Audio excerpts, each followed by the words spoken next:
मखाना पानी की एक घास है जिसे कुरूपा अखरोट भी कहा जाता है। ये बिहार के उथले पानी वाले तालाबों में बढ़ने वाली घास है। इसके बीज सफेद और छोटे होते हैं। दिसंबर से जनवरी के बीच मखाना के बीजों की बुआई तालाबों में होती है। पानी की निचली सतह पर बीजों को गिराया जाता है। अधिक पानी वाले गहरे तालाब मखाने की खेती के लिए सही नहीं होते। कम और उथले पानी वाले तालाबों में 1 से 1.5 मीटर की दूरी पर बीज गिराए जाते हैं। मखाना के जो प्रभेद की जहाँ तक बात की जाए तो उसके लिए मैं बताना चाहूँगा हमारे किसान भाइयों को कि मखाना के 2 प्रभेद अभी हमारे राज्य में उपलब्ध है। यही 2 प्रभेद पूरे राज्य या पूरा देश में जहाँ कहीं भी आवश्यकता होती है वहाँ दी जाती है। उसमें से एक प्रभेद हमारे दरभंगा के मखाना अनुसंधान केंद्र से है। सबसे पहला प्रभेद जिसका नाम है स्वर्ण वैदेही, और दूसरा प्रभेद आपको मिलेगी वो है सबौर मखाना 1। ये 2 प्रभेद में कोई भी प्रभेद जो नियर बाय वहाँ के नज़दीक के ज़िले हैं, वहाँ के ज़िले के वहाँ के जो किसान हैं पास के, वो वहाँ से ले सकते हैं। और दरभंगा मधुबनी के किसान जो हैं यहाँ दरभंगा से लेकर के किसान ले भी गए हैं और ले जा सकते हैं। फील्ड प्रिपरेशन के जहाँ तक बात है कि किसान भाई को ये भी बतानी होगी कि बीज तो हमारे यहाँ से ले गया, लेकिन जैसे नर्सरी पहले तैयार करेंगे तो नर्सरी में 3 कट्ठे की नर्सरी होगी, उसकी गीली जुताई करेंगे।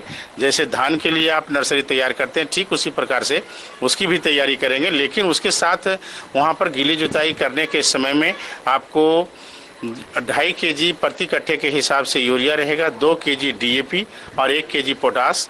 ये आपको उस समय गीली जुताई के समय देनी है। लेकिन 2.5 kg जो यूरिया बताए उसको आपको 1/3 देना है गीली जुताई के समय, और बाकी 2 भाग जो है फिर उसके लगाने के 2 महीने 1.5 महीने बाद एक बार देंगे, फिर उसके 2 महीने बाद देंगे। तो 3 बार में आपका जो नाइट्रोजन का डोज पड़ेगा, यूरिया का डोज पड़ेगा 3 भाग में बांट देने के बाद, और DAP और पोटास को उसी समय गीली जुताई में दे देनी है।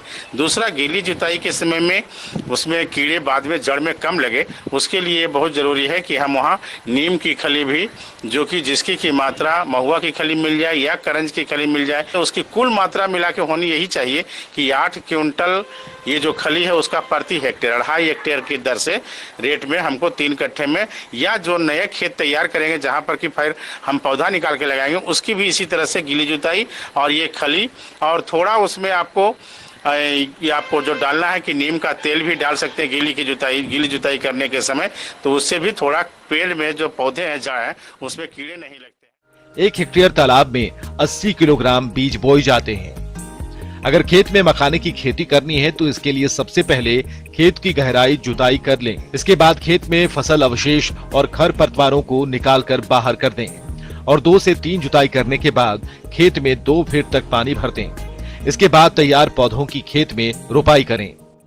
और पानी का मात्रा यदि जुताई कर लिए तो जुताई के बाद उसमें पानी दे देंगे, और पानी देने के बाद 2 दिन बाद आप उसमें रोपाई करें। और पानी की जो मात्रा रखनी है वो 1.5 फीट से ज़्यादा रखने की ज़रूरत नहीं है। लेकिन जब नर्सरी से पौधे लगाएंगे मुख्य खेत में जाके, जहाँ पर जैसे कि धान को नर्सरी से निकाल के लगाते हैं, ठीक उसी प्रकार से